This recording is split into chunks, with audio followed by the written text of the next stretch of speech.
ارتقاء مطلب ترقی۔ آہستہ آہستہ اسلامی فقہ ترقی کرتی رہی تو ترقی کے مختلف ادوار کیا ہیں؟ رسول اللہ صلی اللہ علیہ وسلم کی عدم موجودگی کی صورت میں جب صحابہ اپنے علم و معرفت میں کسی مسئلے کا واضح حل قرآن و حدیث میں نہ پاتے تو اجتہاد کرتے، واضح طور پر کوئی بات نہیں ملتی تو وہ اپنے اجتہاد کی بنیاد پر کوئی فیصلہ کرتے تھے، اور بعد میں اس مسئلے کو رسول اللہ صلی اللہ علیہ وسلم پیش کر کے اس کی تصحیح و توثیق کرا کے اس کو دائمی شکل دیتے۔ علم الانسان ما لم يعلم۔ الحمد للہ رب العالمین والصلاة والسلام علی رسولنا محمد وعلی آلہ وصحبہ اجمعین، اما بعد۔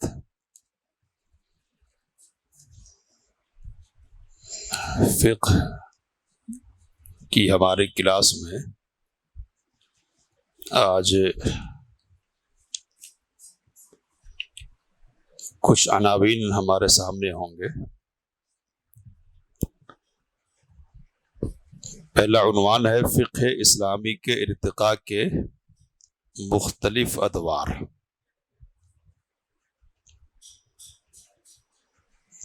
صفحہ نمبر 21۔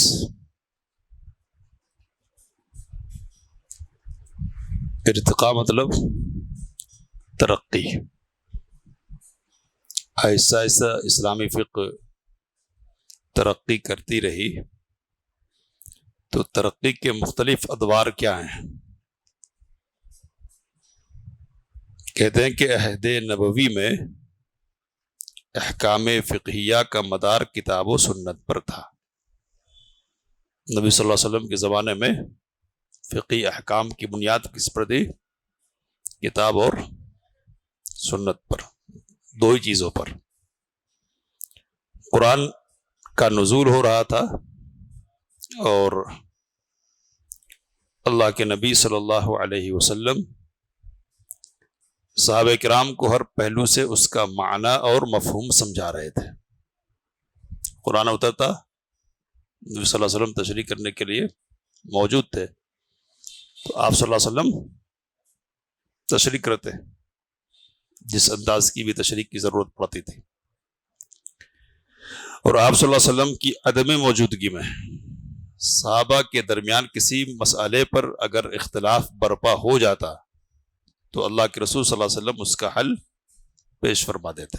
اگر موجود نہیں ہے نبی صلی اللہ علیہ وسلم، صحابہ پہ کسی مسئلے میں اختلاف ہو گیا تو اختلاف کے حل کے لیے رسول صلی اللہ علیہ وسلم موجود تھے، تو بعد میں آپ صلی اللہ علیہ وسلم کے ذریعے سے اس کا حل ہو جاتا تھا، یا خود اللہ کی طرف سے اس کی رہنمائی آ جاتے۔ نبی صلی اللہ علیہ وسلم موجود ہے تو وحی بھی اترتی تھی، تو وحی کے ذریعے سے بھی رہنمائی ہو جاتی تھی، اور آپ صلی اللہ علیہ وسلم اللہ کی طرف سے نازل کردہ رہنمائی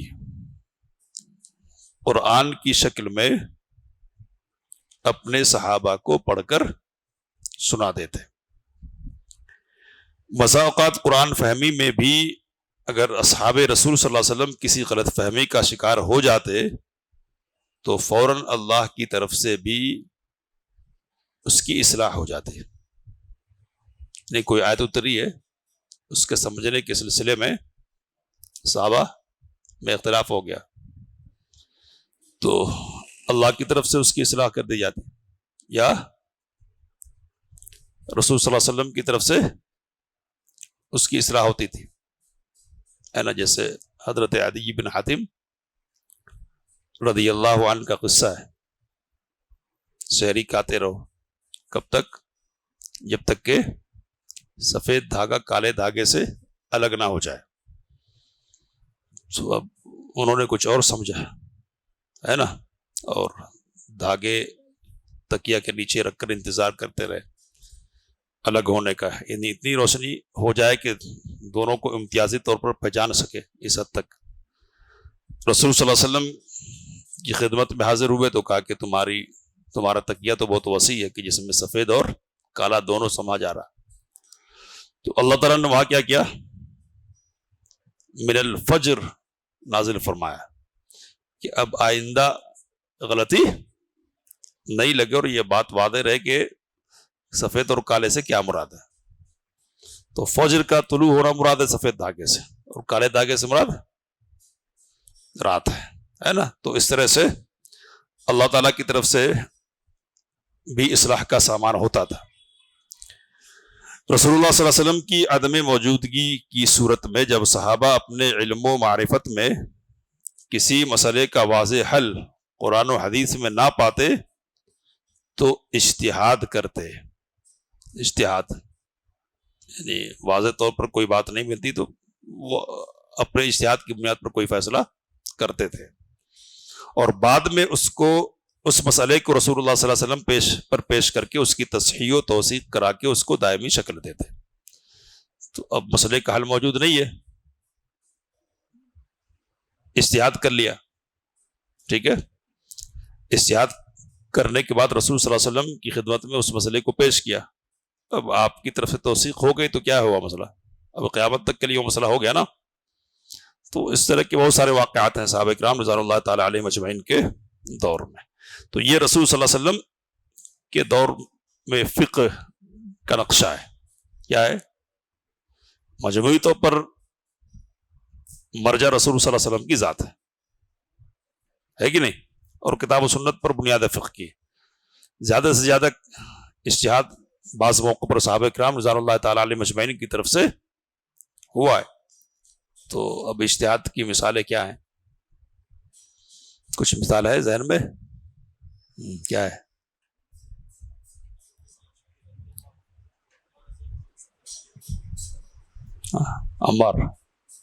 عمار بن یاسر. تو کیا ہوا تھا؟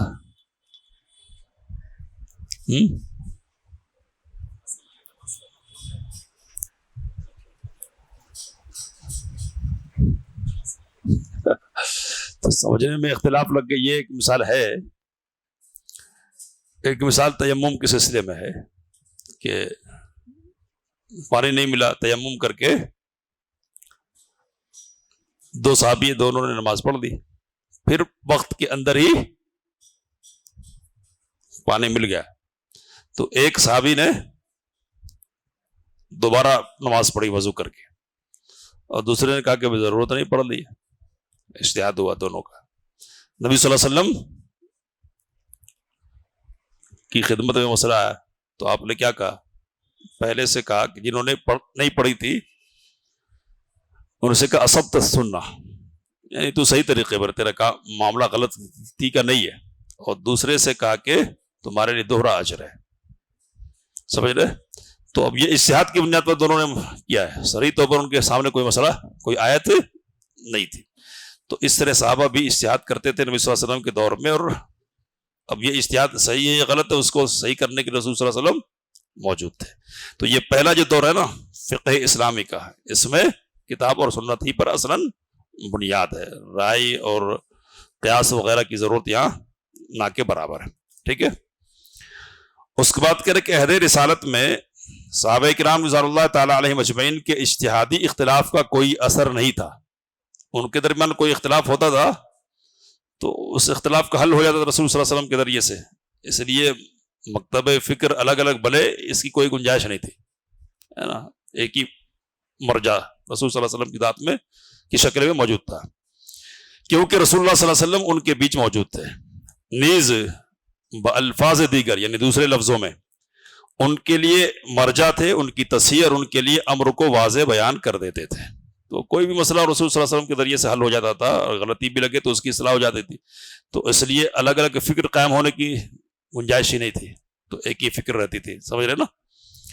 لیکن آپ صلی اللہ علیہ وسلم کی وفات کے بعد صحابہ کرام رضوان اللہ تعالی علیہم اجمعین ایک دوسرے دور میں داخل ہو گئے، اور وہ نت نئے پیدا ہونے والے مسائل اور قضایا و امور میں اجتہاد کا مسئلہ تھا، ہے نا. نئے نئے مسائل پیدا ہوئے، اب اجتہاد کرنا ہے.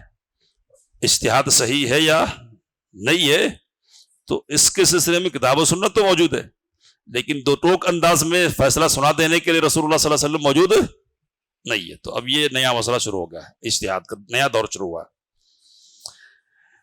پھر مزید یہ کہ آپ صلی اللہ علیہ وسلم کی وفات کے بعد صحابہ کرام رضوان اللہ تعالیٰ علیہ مجمعین دیگر شہروں اور ملکوں میں جا بسے. تو آپ صلی اللہ علیہ وسلم کی وفات کے بعد لوگ الگ الگ شہروں میں چلے گئے صحابہ, ہے نا, اور وہی وہاں کے مرجع اور علمی و فقہی مرکز کی شکل میں قرآن و سنت کی نشر و اشاعت کرنے لگے. تو مختلف علاقوں میں مختلف صحابہ گئے اور اس علاقے میں ان کی حیثیت کیا ہو گئی, مرجع کی ہو گئی. پہلے رسول صلی اللہ علیہ وسلم کی ذات ہوتی تھی, اب کیا ہے, صحابہ ہیں, تو صحابہ کی ذات کیا ہے, مرجع کی حیثیت ہے. کہہ رہے کہ اس کی چند مثالیں درجہ ذیل سطور میں پیش کی جا رہی ہیں. مدینہ منورہ میں خلفائے راشدین, عائشہ صدیقہ, عبداللہ بن عمر, زید بن ثابت وغیرہم رضی اللہ عنہم اجمعین. تو یہ خاص طور پہ مرجع تھے. عام صحابہ بھی تھے, وہ بھی بتاتے تھے, حدیثیں بیان کرتے تھے, لیکن خاص طور پر لوگ مسائل میں رجوع کن سے ہوتے تھے, ان سے, عام صحابہ یا تابعین, بڑے لوگوں کی طرف رجوع کرتے تھے. تو مدینے میں یہ لوگ تھے مرجع. مکے میں عبداللہ بن عباس رضی اللہ تعالیٰ, کوفہ میں عبداللہ بن مسعود, ابو موسیٰ اشعری, سلیمان, علی رضی اللہ عنہم اجمعین, یہ لوگ تھے. اس کے بعد بصرہ انس بن مالک, جابر بن عبداللہ. شام معاذ بن جبل, ابو دردہ, معاویہ رضی اللہ عنہم اجمعین. تو اس طرح مختلف علاقوں میں یہ ہیں, اور مختلف علاقوں میں لوگوں کی علمی رہنمائی کا فریضہ ان کے ذریعے سے انجام دیا جا رہا ہے. مصر میں عمرو بن عاص اور آپ کے فرزند عبداللہ بن عمرو پہلی صدی ہجری کے اواخر اور دوسری صدی ہجری کے اوائل میں فقہی آراء ظاہر ہونے لگے.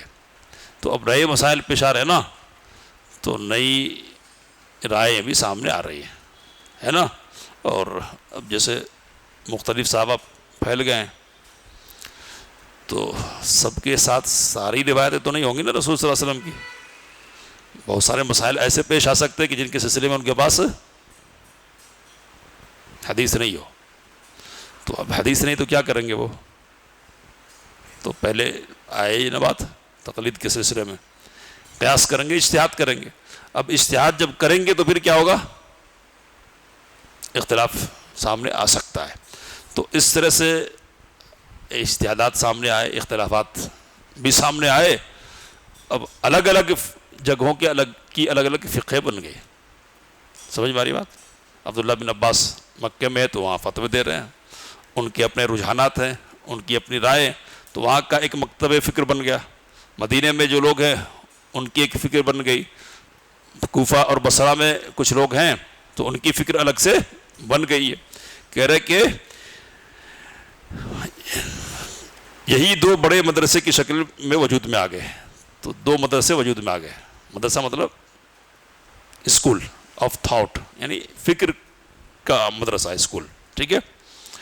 ایک مدرسہ حجاز میں اور دوسرا مدرسہ عراق میں, اور دونوں کے مناہج میں شدید اختلاف تھا. تو اس کے سوچنے کا انداز الگ ہے, اس کے سوچنے کا انداز الگ ہے. کس کا, حجاز کا الگ ہے, اور عراق کا الگ ہے نا. دونوں مسائل کے حل کرنے کے سلسلے میں دونوں کا طرز عمل کیا ہے, مختلف ہو گیا. کیا فرق رہا. تو عراق کے مدرسے کا منہج, اب یہ ذرا بڑی بات ہے یہ, اب میں بس پڑھتے رہا ہوں بس, ہے نا, کچھ رہے ذہن میں شاید. عراق میں اموی دور کے اواخر میں, اموی دور سمجھتے, یعنی بنو امیہ, نبی صلی اللہ علیہ وسلم کے بعد خلافت راشدہ ہے, خلافت راشدہ کے بعد اموی حکومت رہی ہے. تو وہی اموی دور میں ان کی حکومت کے دور میں, ٹھیک ہے. اہل الرائے کے فقہی مدرسے کا وجود ہوا. اہل الرائے کے فقہی مدرسے کا وجود ہوا, یعنی ایک فقہی مدرسہ وجود میں آیا جس فقہی مدرسے کو کیا کہا گیا, فقہ اہل الرائے یہ کہا گیا, ٹھیک ہے. اور امام ابو حنیفہ رحمہ اللہ اس کے زعیم قرار پائے. زعیم مطلب لیڈر, نمائندہ, ٹھیک ہے, جس کی چند خصوصیات درجہ ذیل سطور میں ملاحظہ فرمائے. اب یہ جو خصوصیات بیان کیے نا, یا جو الفاظ استعمال کیے ذرا مشکل الفاظ ہیں. دیکھیے کہہ رہے کہ اہل الرائے کی نظر میں جملہ احکام شریعت معقولۃ المعنی ہے. اب یہ کیا ہے, معقولۃ المعنی. تو ان کی نظر میں کوئی سا بھی مسئلہ ہے یا حکم ہے نا، تو اس کی حکمت اور علت واضح ہونی چاہیے، کلیئر ہونی چاہیے. ایسا نہیں ہو کہ حکم تو ہے لیکن اس کی علت کوئی سمجھ میں نہیں آ رہی ہے. سمجھ میں آ رہی بات؟ کوئی نہ کوئی علت اور حکمت سمجھ میں آنا چاہیے. یہ ان کی نگاہ میں، ان کی کہہ رہے کہ جو بندوں سے جڑی مصلحتوں پر مشتمل ہے اور ساتھ ہی ساتھ محکم اصولوں اور حکمتوں سے مربوط علل پر اس کی بنیاد ہے.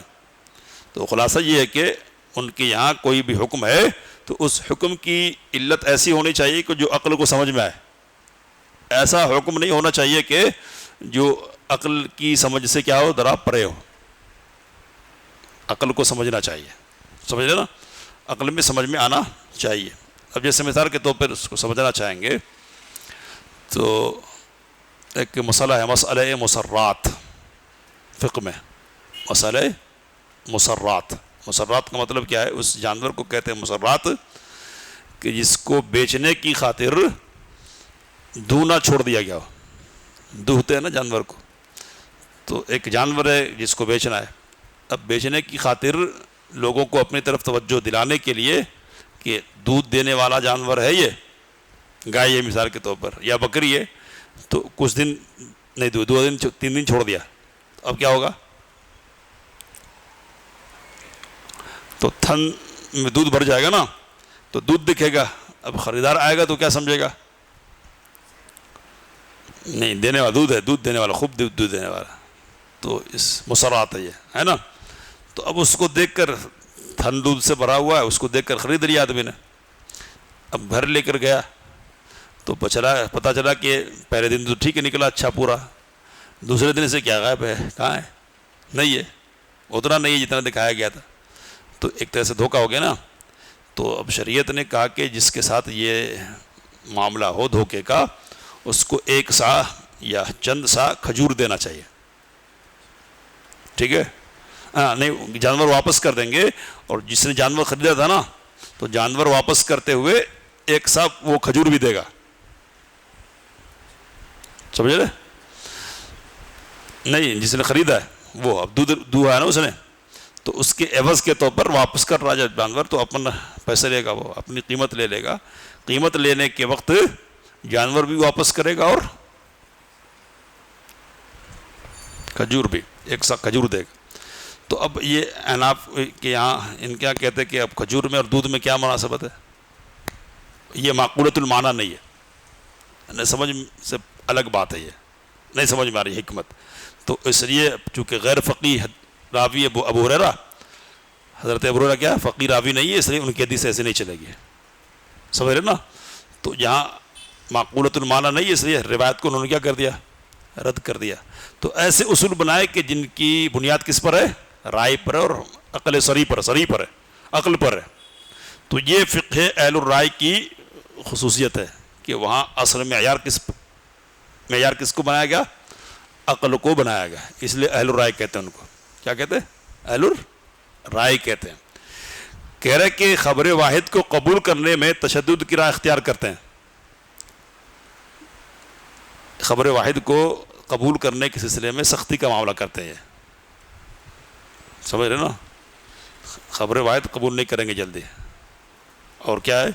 اس کا وزن طے کریں گے.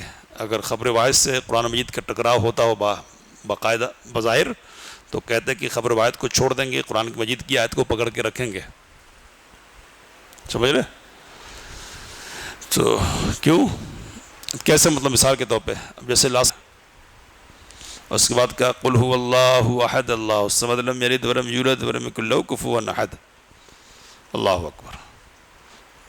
تو اس کی نماز ہو جائے گی. اب چونکہ چھوڑ دیا اس نے سورہ فاتحہ پڑھنا، واجب ہے اب صرف، تو سجدہ سہو کے ذریعے سے اس کی تلافی کر لے سکتا ہے. لیکن محدثین کے یہاں، دوسرے علماء کے یہاں سورہ فاتحہ پڑھنا کیا ہے؟ رکن ہے. تو کسی نے اگر سورہ فاتحہ نہیں پڑھی تو اس کی نماز نہیں ہوگی. تو فلسفہ یہاں کیا کام کر رہا ہے؟ فلسفہ یہی ہے کہ یہ جو حکم ہے نا سورہ فاتحہ پڑھنے کا، خبر واحد کے ذریعے سے ثابت ہے. اب خبر واحد کس کو کہتے ہیں؟ خبر واحد کس کو کہتے ہیں؟ خبر واحد کس کو کہتے ہیں؟ تو دو قسم ہے، ایک خبر متواتر اور ایک خبر واحد۔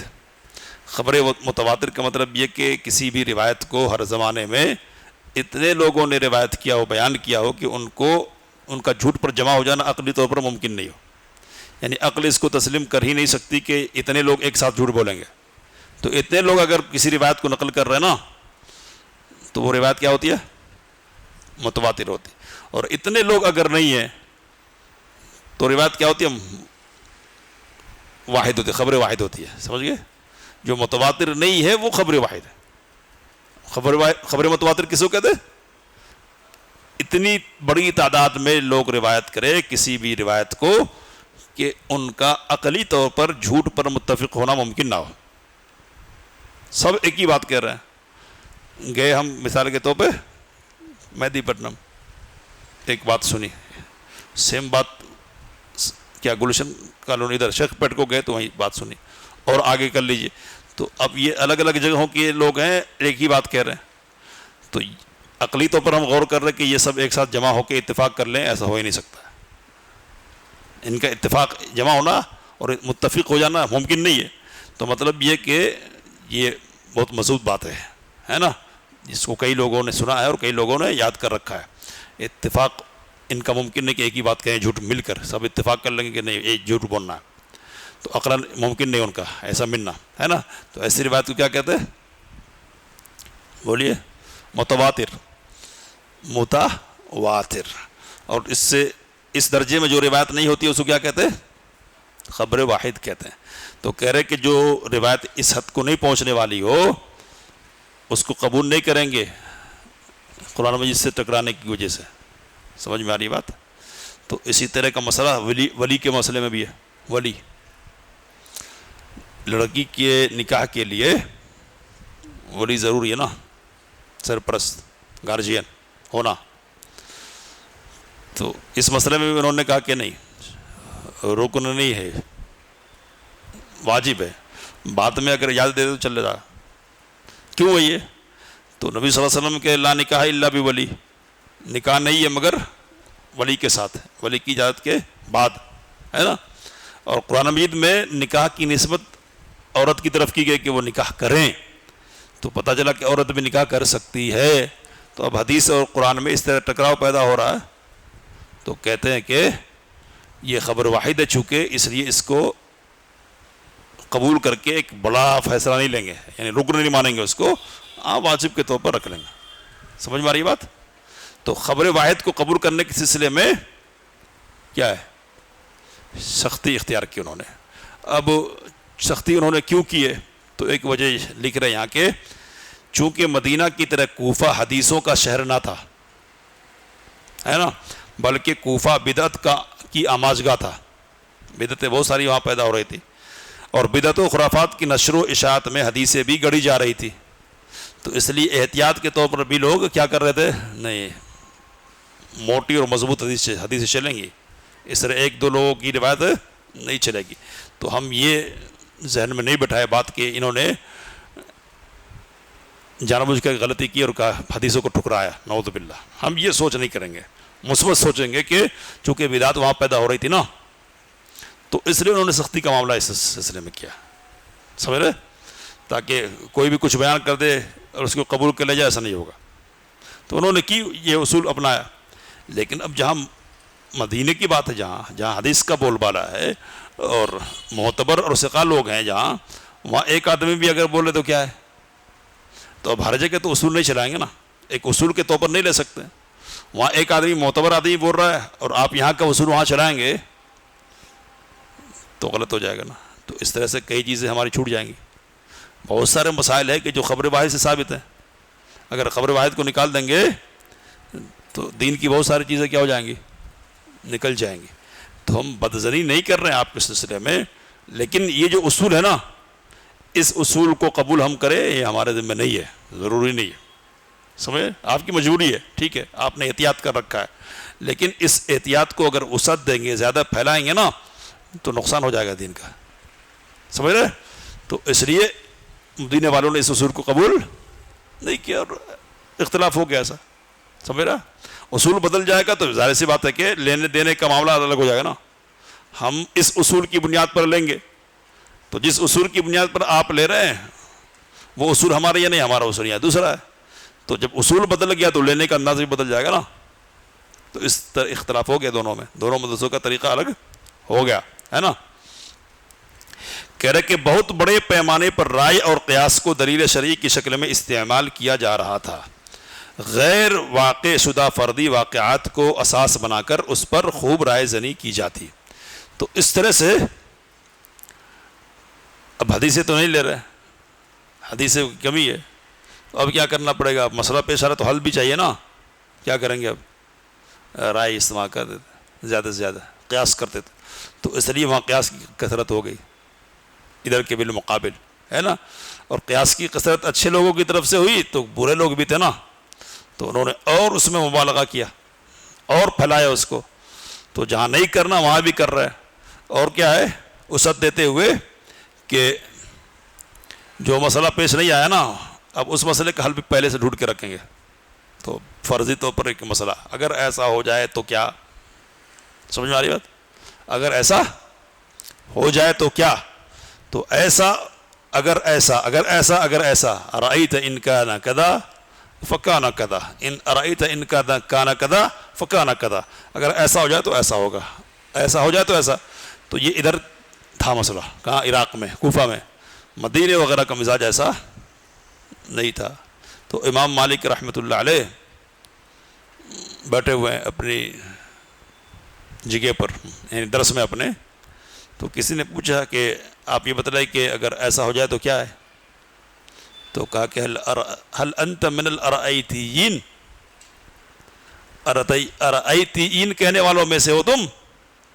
جو مسئلہ پیش نہیں آیا نا اس کے سلسلے میں مغز ماری کرنے کی ضرورت نہیں ہے. جب مسئلہ پیش آئے گا تو کیا کرنا ہے؟ اس کو حل کرنا, اس کا حل ڈھونڈیں گے, اور حل ڈھونڈنے والے لوگ ہوں گے وہ کریں گے اپنی کوشش. اب پہلے سے ہم مسئلہ ایک فرضی طور پر بنا رہے ہیں اور پھر اس کا حل ڈھونڈ رہے ہیں, اس کی ضرورت نہیں. تو وہاں ایسے لوگ تھے کثرت سے. کہاں؟ عراق میں. امامت کا سب سے زیادہ حقدار کون؟ جو قرآن مجید کا زیادہ قاری ہو. برابر ہو جائے قرات میں تو کون؟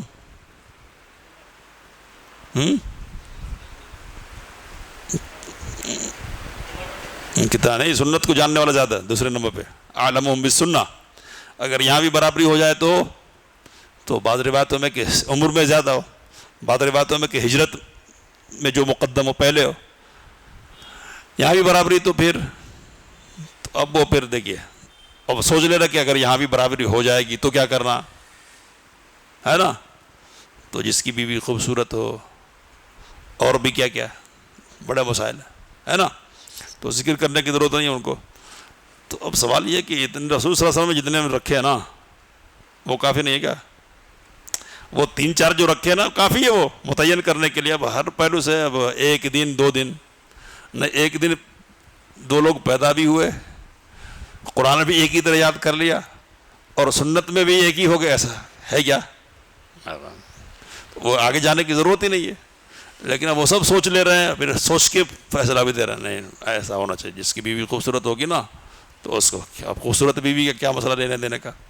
تو کہتے بیوی خوبصورت ہوگی تو آدمی مطمئن رہتا اپنی جگہ پہ, تقویٰ رہے گا, دوسری ادھر ادھر نہیں جائے گا. سمجھ رہے؟ تو اس طرح جو مسئلہ ثابت نہیں ہے اس مسئلے کو پیدا کرنا, یہ ادھر کی خصوصیت ہے. جب رائے کو زیادہ بڑھائیں گے نا تو وہ یہ بھی لکھا کہ اب چونکہ حدیث سے انہوں نے دوری پیدا کر لی تھی تو بیٹھ کے کرتے کیا؟ اب حدیث یاد کرنا پڑتا نا, بیٹھ کے محنت کرنی پڑتی ہے. اب محنت کا کام ہے نہیں تو کیا کریں گے ہم؟ ہاں کچھ تو کریں گے نا.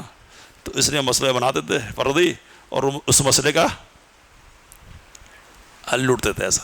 ٹھیک ہے, تو یہ ہو گیا تھا ادھر. حجاز کا مدرسہ کیسا تھا؟ کہہ رہے کہ اموی دور کے اواخر میں حجاز میں فقہی مدرسہ حدیث وجود پذیر ہوا. وہاں فقہ اہل رائے اور یہ فقہ حدیث ہے ادھر. اور اس کی سربراہی امام مالک رحمہ اللہ نے اپنے سر لی, یعنی اس کے لیڈر ادھر امام ابو حنیفہ لیڈر ہیں زعیم, ادھر کون ہے؟ امام مالک رحمۃ اللہ علیہ. اور آپ کے بعد آنے والے امام شافعی اور امام احمد بن حنبل رحمہ اللہ نے اس کی ذمہ داری بحسن و خوبی نبھائی۔ اس مدرسے کی گوناگوں یعنی الگ الگ خصوصیات کا خلاصہ پیش کیا جا رہا ہے۔ تو اس مدرسے کی خصوصیت کیا تھی؟ تو کہہ کہ نصوص قرآن و سنت یعنی آیات اور حدیث اور آثار صحابہ کے مطابق مسائل کا حل پیش کرتے اور اس کے ظاہری معنی و مفہوم سے دلیل اخذ کرتے، حکم کی علت کی جستجو کے پیچھے نہیں بھاگتے تھے۔ یعنی کوئی حکم ہے، اس کی علت کیا ہو سکتی ہے، وجہ کیا ہے وغیرہ، اس چکر میں نہیں۔ ظاہری طور پر ایک مسئلہ ہے، اس مسئلے کا حل قرآن میں اس طرح ہے، ظاہری لفظوں سے یہ سمجھ میں آ رہا، ٹھیک ہے تو ہو گیا۔ یہ مسئلہ ہے، حدیث اس سلسلے میں یہ ہے، بس ہے۔ اب علت کے پیچھے پڑنا ہے نا، جستجو میں کرنا وہ ضرورت نہیں۔ یہ مسئلہ ہے، کسی صحابی کا قول اس سلسلے میں یہ ہے، صحابہ نے یہ کہا ہے، لے لیں گے، ختم، عمل کریں گے۔ اب وہ دماغ کو زحمت دینا، اس میں کیا علت ہو سکتی ہے، کیا وجہ ہے نا، قیاس کرنا وغیرہ کی ضرورت ان کی یہاں نہیں تھی۔ نصوص نص یعنی قرآن و حدیث اور آثار صحابہ کی موجودگی میں رائے کی طرف ادنا التفات بھی نہیں کرتے۔ یعنی اگر قرآن کی کوئی آیت مل گئی یا حدیث مل گئی یا صحابہ کرام رضوان اللہ تعالیٰ علیہ مجمعین کی طرف سے کوئی چیز مل گئی ہے تو پھر رائے کی طرف بالکل نہیں جاتے تھے یہ لوگ، کافی ہے، وہ عقل کو زحمت دینے کی ضرورت نہیں ہے۔ ان کی طرف سے جب کفایت ہو گئی ہماری تو پھر ہم کو پریشان ہونے کی کیا ضرورت ہے۔ تو اس مدرسے کا مزاج یہ تھا، ٹھیک ہے۔ اور عادل و ثقہ راوی اگرچہ وہ اکیلا ہو اس کی روایت قبول کرتا ہے۔ ایک آدمی بھی اگر معتبر ہے، اتھینٹک ہے نا، تو اس کو مان لیتے تھے، نہیں یہ اکیلا بول رہا ہے تو اس لیے ہم اس کو نہیں مانیں گے، اس کی روایت کو نہیں مانیں گے، ہم عقل استعمال کریں گے، یہ نہیں تھا۔ نہیں، ایک آدمی بھی اگر معتبر ہے، شرط کیا ہے؟ شرط کیا ہے؟ معتبر ہونا، ثقہ ہونا۔ تو ثقہ اور عادل راوی ہے، اکیلا ہے تب بھی چلے گا، عقل کا استعمال نہیں کریں گے۔ کہہ رہے کہ حد درجہ ضرورت کے پیش نظر رائے کو قابل اعتماد سمجھتے، یعنی بہت زیادہ سخت ضرورت پیش آ جائے تب رائے کا استعمال کرتے تھے، انتہائی مجبوری میں رائے پر ہی تلے رہتے تھے، استعمال کرنے پہ ایسا نہیں ہوتا تھا۔ ان مسائل کے بیان کرنے سے اپنے آپ کو دور رکھتے کہ جن کے حکم کے بارے میں انہیں قرآن و حدیث یا اجماع یا کسی صحابہ کی رائے کا پتہ نہ ہوتا ہے نا۔ تو وہ مسائل پہلے سے پیدا کر کے اور پھر کوئی آیت یا حدیث ہے یا صحابی کی آراء میں سے کوئی رائے معلوم ہے تب وہ ٹھیک ہے، یہ مسئلہ ہے، اس سلسلے میں قرآن یہ کہہ رہا ہے اور یہ حدیث یہ کہتی ہے اور صحابہ سے اس سلسلے میں کیا ہے، یہ منقول ہے، تو ٹھیک ہے پیش کر دیں۔ لیکن ہے ہی نہیں کچھ، ابھی مسئلہ بھی پیش نہیں ہے، ہم بس مسئلہ لے آئیں گے پہلے اور پھر اپنی رائے استعمال کریں گے، اس کے چکر میں نہیں پڑتے تھے وہ۔ کہہ کہ فعلاً مطلب عملاً، پریکٹیکل میں جو مسائل وقوع پذیر نہیں ہوتے یعنی پیش نہیں آتے، پریکٹیکل میں جو مسائل پیش نہیں آتے وہ ان کے کرید میں نہیں پڑتے، زبردستی نکال کے مسئلہ نہیں، بلکہ وہ اس پر توقف کو ترجیح دیتے ہیں، یعنی خاموش رہنے کو ترجیح دیتے ہیں۔ جو مسئلہ پیش آیا ہی نہیں ہے اس کے سلسلے میں زبان کھولنے کی ضرورت نہیں ہے، جب پیش آئے گا تو اس وقت دیکھ لیں گے کہ اجتہاد اور قیاس کا کیا تقاضا ہوتا ہے نا۔ اور مجموعی طور پر نصوص کے مطالعے کے بعد کیا ہے، کیا ہونے والا ہے۔ تو اب یہ دیکھیں، یہ جو ہے نا یہ رویہ کہ جب پیش آئے تب دیکھیں گے، تو اس رویے میں احتیاط کا ایک پہلو یہ بھی ہے کہ میں نے یہ بات کہی کہ صحابہ پھیل گئے تھے نا، تو ان کے ساتھ حدیثیں بھی پھیل گئی تھی۔ تو آج ایک مسئلہ ہو سکتا ہے ایسا پیش آئے، اب اس مسئلے سے متعلق ہم کو حدیث نہیں معلوم ہے، ہم اپنے طور پر عقل کا استعمال کرنے بیٹھ گئے اور پتہ چلا کہ ہم نے تو ایک رائے دے دی اپنی اور مسئلے کا حل بتا دیا اپنی رائے کی بنیاد پر۔ کچھ دنوں کے بعد لوگ پھیل رہے ہیں، ادھر سے ادھر جا رہے ہیں، ادھر سے ادھر جا رہے ہیں، تو ادھر کا علم ادھر آیا، ادھر کا علم ادھر آیا، پتہ چلا کہ نہیں، رسول صلی اللہ علیہ وسلم سے خود اس مسئلے میں حل موجود ہے، اور وہ حل جو ہے نا ہماری رائے سے کیا ہے، ہٹ کے، تو کیا کرتے پھر اختلاف ہوتا ہے نا۔ تو اختلاف کا راستہ کیوں پیدا کریں گے، چھوڑ دیں گے نا، جس دن مسئلہ پیش آئے گا اس دن دیکھیں گے۔ تو اس دن اگر نص آ گئی، یعنی کوئی حدیث آ گئی، روایت گھومتے پھرتے ہم تک پہنچ گئی ہے تو بہت اچھی بات ہے، اور اگر نہیں پہنچی ہے تب ٹھیک ہے، اب مجبوری کے اجتہاد کریں گے، پہلے سے کیوں مجبوری کے سودا کر لیں گے، ہے نا، اور مصیبت پیدا کرنے کے لیے کیوں دماغ چرائیں گے۔ تو اہل حجاز کا طریقہ کیا تھا کہ جو مسئلہ پیش آیا ہے اس کا حل، یا جو مسئلہ قرآن و سنت میں ہے پہلے سے یا صحابہ سے ثابت ہے اس کو بیان کرتے تھے، فرضی مسائل بیان نہیں کرتے تھے، اور فرضی مسائل سامنے لا کر ان کا حل عقل کی بنیاد پر پیش نہیں کرتے تھے۔ تو اس طرح سے ان دونوں مدرسوں میں کیا ہو گیا؟ اختلاف ہو گیا۔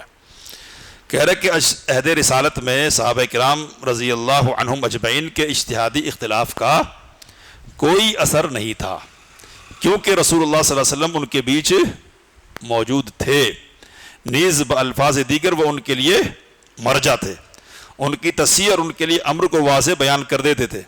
لیکن آپ صلی اللہ علیہ وسلم کی وفات کے بعد صحابہ کرام رضوان اللہ تعالی علیہم اجمعین ایک دوسرے دور میں داخل ہو گئے، اور وہ نت نئے پیدا ہونے والے مسائل اور قضایا و امور میں اجتہاد کرنے لگے۔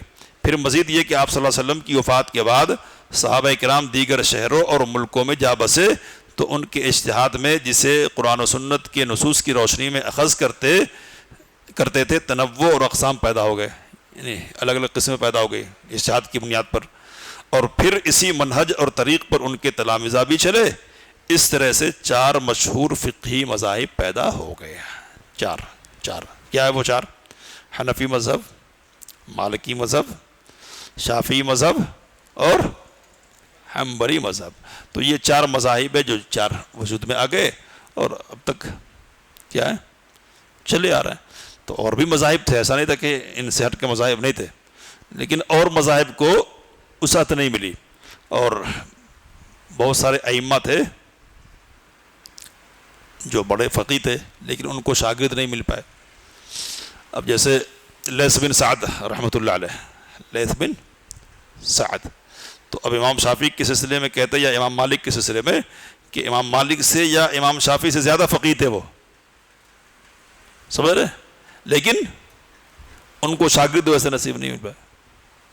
اب سفیان الثوری ہے، مجتہد وقت ہیں، بڑے امام ہیں، ان کا فقہی مذہب نہیں مل پایا۔ امام زہری ہیں، بڑے امام ہیں۔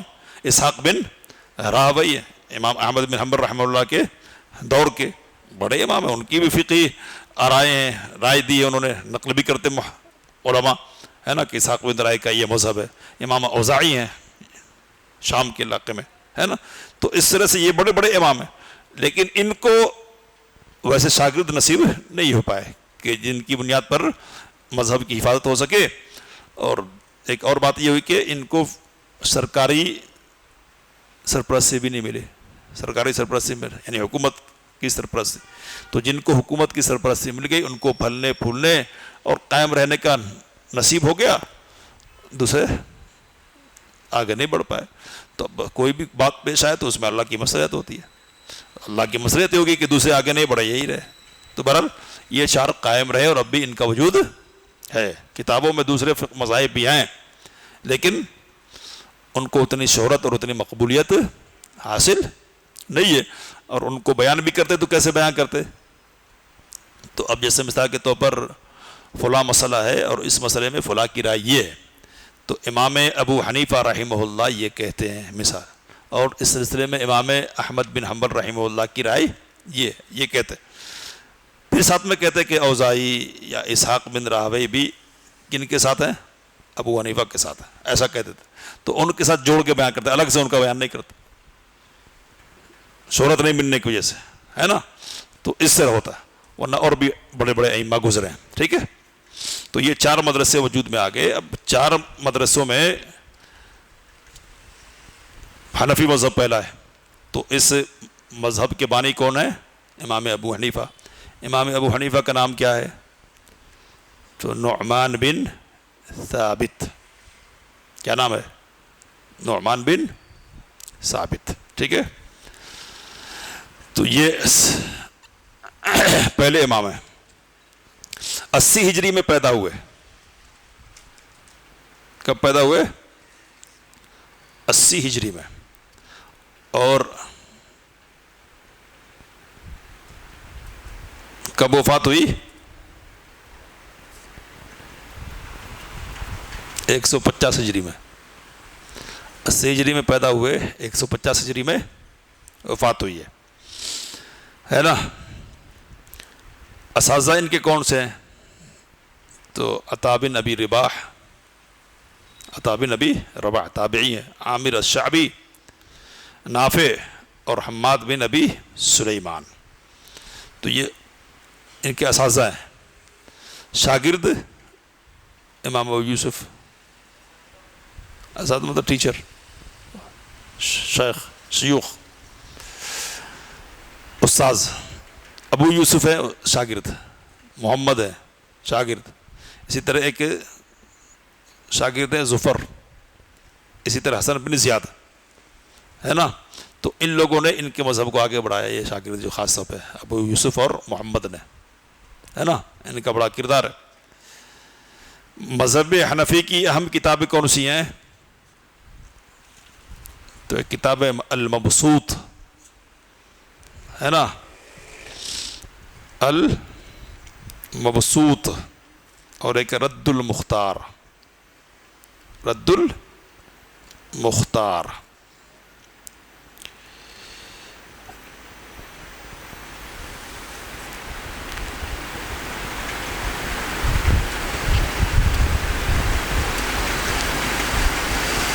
عباسی دور میں اس مذہب کو بہت فروغ ملا ہے، اور عثمانی دور میں بھی اس کو سرپرستی، سرکاری سرپرستی ملی، تو اس لیے فقہ حنفی کے ماننے والے زیادہ ہیں سرکار کی سرپرستی کی وجہ سے، ٹھیک ہے۔ دوسرا مذہب کون سا ہے؟ مالکی ہے۔ تو مالک بن انس اس مذہب کے کیا ہے؟ بانی ہے۔ اب بانی مطلب انہوں نے باقاعدہ بنایا ہو ایسا نہیں ہے، یعنی ان کی طرف نسبت ہے، ٹھیک ہے۔ 97 ہجری میں پیدا ہوئے، 97 ہجری میں، ٹھیک ہے، 97، اور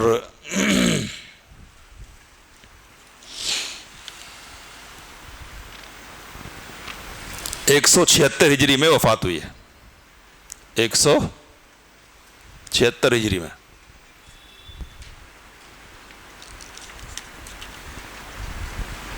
ٹھیک، اب ان کے بھی اساتذہ ہیں، اب بتائیں گے تو مشکل ہوتا ہے یاد کرنا، اس لیے آگے بڑھتے ہیں۔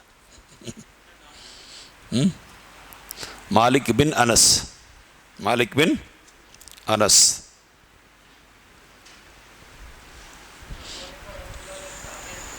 کون؟ تبع تابعی، تحقیقی قول یہی کہ تبع تابعی تھے۔ چوتھے نمبر پر کون ہے؟ امام شافعی ہیں۔ تو شافعی کا نام ہے محمد بن ادریس، محمد بن ادریس، 150 ہجری میں پیدا ہوئے، یعنی اس سال پیدا ہو جس سال امام ابو حنیفہ کا انتقال ہوا ہے، ٹھیک ہے۔ اور وفات 204 ہجری میں ہوئی ہے، 204، ٹھیک ہے۔ امام مالک کی کتاب ہے، کیا نام ہے؟ موطا ہے نا۔ امام ابو حنیفہ کی کوئی کتاب نہیں ہے، یعنی اس نسبتیں کرتے لیکن کوئی کتاب ان کی اصل میں ہے نہیں۔ اور امام شافعی کی کئی کتابیں ہیں، تو اس میں سے ایک کتاب ہے الرسالہ، اور ایک ہے الام، الرسالہ اور الام، تو امام شافعی نے سنت اور حدیث کی خدمت کی ہے بہت، اہل الرائے کے خلاف بھی انہوں نے مورچہ سنبھالا، اور اپنے استاذ امام مالک استاذ ہیں، تو ان کی بھی ایک فکر تھی جس کی مخالفت انہوں نے کی۔ وہ فکر کیا تھی؟ تو امام مالک کے یہاں عمل اہل مدینہ مقدم ہے، یعنی مدینہ والے اگر کسی مسئلے پر عمل کر رہے ہیں نا تو اس کو وہ ترجیح دیں گے۔ جیسے وہاں رائے اور معقولۃ المعنی کی بات ہو رہی تھی نا، ادھر کیا بات تھی؟ مدینہ والے عمل کر رہے ہیں نا، تو وہی دلیل ہے کہ مدینہ والے عمل کر رہے ہیں۔ تو امام شافعی نے کہا کہ نہیں، مدینہ والے اور رائے والے کی بات نہیں، حدیث چاہیے، سنت اگر ثابت ہو کہ اہل مدینہ اس کے خلاف بھی جا رہے ہیں نا، تو اہل مدینہ کی نہیں، سنت کی بات مانی جائے گی۔ کس نے؟ امام شافعی نے۔ تو اس لیے محی السنہ کہتے ہیں ان کو، کیا کہتے ہیں؟ محی السنہ، سنہ کو زندہ کرنے والے۔ اور اسی بنیاد پر ان کو پہلی صدی ہجری کا مجدد بھی مانتے ہیں، مجدد، پہلی صدی کے مجدد ہیں یہ، ٹھیک ہے۔ اس کے بعد کیا ہے، حنبلی مذہب ہے، تو یہ کن کی طرف منسوب ہے؟ احمد بن محمد بن حنبل، مختصر طور پر احمد بن حنبل کہتے ہیں۔ تو احمد بن محمد بن حنبل رحمہ اللہ 164 ہجری میں پیدا ہوئے، 164 ہجری، 64 سمجھ رہے نا، 64، اور وفات کب ہوئی ہے؟ 241 ہجری میں۔ دیکھیے آگے کے نقشہ بنا دیا ہے پیج نمبر 36 پہ ہے نا نقشہ۔ سن وفات کیا ہے، سن پیدائش کیا ہے، تاریخ پیدائش کیا اور تاریخ وفات کیا لکھ دیا، ٹھیک ہے۔ تو اب یہاں آج کافی ہے، یہ اور پڑھنا ہے۔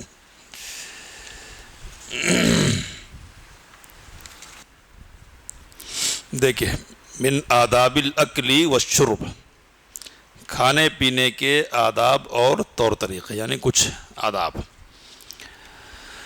عن عمر بن ابی سلمۃ رضی اللہ عنہما قال كنت في حجر رسول الله صلی اللہ علیہ وسلم وكانت يدي تطيش في الصحفة فقال لي يا غلام سم الله وكل بيمينك وكل مما يليك۔ ترجمہ کیجئے۔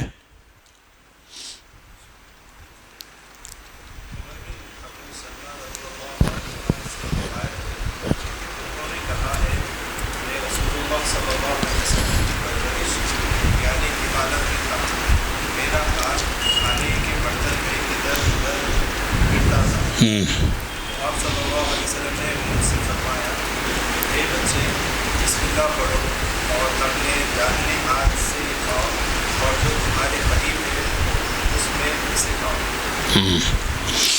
تو یہ عمر بن ابی سلمہ کی روایت ہے، نو عمر صحابی ہے، چھوٹے، نبی صلی اللہ علیہ وسلم کی کفالت میں تھے۔ کفالت میں کس لیے تھے؟ تو ان کی والدہ سیدہ ام سلمہ رضی اللہ عنہا نبی صلی اللہ علیہ وسلم کی زوجیت میں آ گئی تھی ابو سلمہ کی وفات کے بعد رضی اللہ عنہ۔ تو اب زیر کفالت ہیں، ساتھ میں کھا رہے ہیں، تو ساتھ میں کھا رہے ہیں تو یہ منظر ہے، کیا کہہ رہے کہ میرا ہاتھ برتن ہے بڑا، تو کبھی ادھر جا رہا کبھی ادھر جا رہا، بچوں کی عادت ہوتی ہے۔ تو نبی صلی اللہ علیہ وسلم نے ٹوکا، یا غلام۔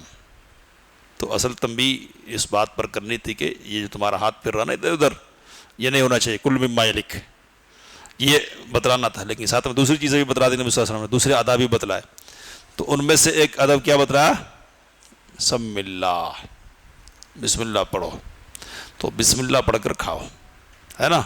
تو بسم اللہ پڑھیں گے، بسم اللہ پڑھنے کا مطلب کیا ہوگا؟ کتنا پڑھیں گے؟ تو صرف بسم اللہ پڑھنا ہے، پورا نہیں پڑھنا ہے، پوری بسم اللہ نہیں پڑھنا، کتنا؟ بسم اللہ بس، ٹھیک ہے۔ کہتے کہ یہ عمر بن ابو سلمہ رضی اللہ عنہما ہیں، رسول اللہ صلی اللہ علیہ وسلم کے گھر میں آپ کی پرورش ہوئی، 2 ہجری میں آپ پیدا ہوئے، یعنی ہجرت کے بعد پیدا ہوئے تھے۔ علی بن ابو طالب رضی اللہ عنہ نے آپ کو بحرین کا گورنر مقرر کیا تھا، مدینے میں 83 ہجری میں وفات ہوئی ہے۔ ان کی عمر بن، جو اس حدیث کے راوی ہیں، ان کی حدیث میں کھانا کھانے سے پہلے بسم اللہ کہنے اور داہنے ہاتھ سے کھانا کھانے کی دلیل ہے۔ تو بسم اللہ پڑھ کے کھانا چاہیے اور دائیں ہاتھ سے کھانا چاہیے۔ نیز بائیں ہاتھ سے کھانے پینے کی حرمت پر بھی دلیل موجود ہے نا۔ تو اب یہ حرمت پر دلیل کہاں موجود ہے؟ تو جس کو کرنے کو کہا وہی واجب ہوگا نا، اب اس کے خلاف کریں گے تو کیا ہوگا؟ مخالفت ہوگی نا حکم کی۔ تو اس لیے حرمت کی بات کہہ رہے ہیں، حدیث تو دوسری ہے بھی ویسے، ہے نا۔ کہہ رہے کہ اس لیے کہ یہ شیطان کا فعل ہے اور اس کی عادت اور وطیرہ ہے، یعنی بائیں ہاتھ سے کھانا کس کا کام ہے؟ فإن الشیطان یأکل یمین ہی ویشرب، شیطان بائیں ہاتھ سے کھاتا ہے اور پیتا ہے نا. تو دوسری روایتیں ہیں، لیکن دوسری روایتیں نہیں بھی ہوتی تب بھی حرمت کے لیے یہ روایت کافی ہے کہ آپ صلی اللہ علیہ وسلم نے کیا کہا، دائیں ہاتھ سے کھانے کو کہا ہے. تو اب اگر اس کو فرض کے طور پر نہیں لینا ہے، مستحب ہے ایسا کرنا، تو اس کے لیے کوئی دلیل چاہیے، سمجھے نا. تو ایسی کوئی دلیل نہیں ہے. اور پھر اس بات کو طاقت دینے والی باتیں موجود ہیں. کس بات کو؟ کہ بائیں ہاتھ سے کھانا کیا ہے، حرام ہے. کیوں حرام ہے؟ تو یہ ایک ہے. اور پھر نبی صلی اللہ علیہ وسلم نے کیا کہا، شیطان کا کام ہے، یہ شیطان کا کام اچھا نہیں ہو سکتا ہے کہ نہیں. کہہ رہے کہ مسلم کو یعنی مسلمان کو فاسقوں کے طور طریقوں سے اجتناب برتنے کو کہا گیا ہے. مسلمانوں کو فاسقوں کے یعنی جو نافرمان لوگ ہوتے ہیں نا، معصیت کرنے والے، تو ان کے طور طریقوں کو اختیار کرنے سے منع کیا گیا. تو شیطانی فعل سے بدرجہ اولا بچنا چاہیے. یعنی انسانوں میں سے جو لوگ نافرمان قسم کے ہیں ان کا طریقہ نہیں اپنانا ہے، تو شیطان کا طریقہ تو بدرجہ اولا نہیں اپنائیں گے، چھوڑیں گے. ٹھیک ہے. نافع کی روایت میں اتنا اضافہ ہے، الاخذ والعطاء، یعنی کسی سے کچھ لینا ہو یا دینا ہو تو داہنے ہاتھ ہی کا استعمال ہو. کچھ لینا ہو اور دینا ہو تو کیا کرنا چاہیے، دیتے ہوئے بھی دائیں ہاتھ، اور کچھ لینا ہو تو اس وقت بھی دائیں ہاتھ استعمال کرنا چاہیے. بے خیالی میں ہم ایسا نہیں کرتے، لیکن اس کا اہتمام کرنا چاہیے، ہے نا. تو اب یہ کہ اس حدیث سے تو یہ بات نہیں معلوم، لیکن دوسری حدیث ہے کہ نبی صلی اللہ علیہ وسلم ہر چیز میں کیا کرتے تھے، داہنے ہاتھ کو پسند کرتے تھے. کانا یعجبہ التیمن فی کل شیء، ساری چیزوں میں نبی صلی اللہ علیہ وسلم کو دایاں ہاتھ استعمال کرنا پسند تھا، اچھی چیزوں میں، ہے نا. اور بائیں ہاتھ کو کراہت کی جو چیزیں ہیں نا ان کے لیے استعمال کرتے تھے نبی صلی اللہ علیہ وسلم. حدیث سے کیا باتیں معلوم ہو رہی ہے؟ تو پہلی بات یہ معلوم ہے کہ کھانا شروع کرنے سے پہلے بسم اللہ کہنا چاہیے، اور بھول جائے کوئی تو کیا کرنا ہے اس کو، تو جب یاد آئے تو کیا کہنا، بسم اللہ اولہ و آخرہ، یا بسم اللہ فی اولہ و آخرہ، دونوں طرح سے. جب تم کھانا کھاؤ تو داہنے ہاتھ سے، اور پانی پیو تو داہنے ہاتھ سے پیو. کھانے اور پینے کے بعد الحمدللہ کہنا، الحمدللہ کہنا چاہیے، ہے نا. دوسری بات ہے اس کے بعد جب کھانے پر بیٹھو تو اپنے قریب سے کھانا کھانا چاہیے، قریب سے. تو اب یہ کب ہے قریب سے کھانا کی بات؟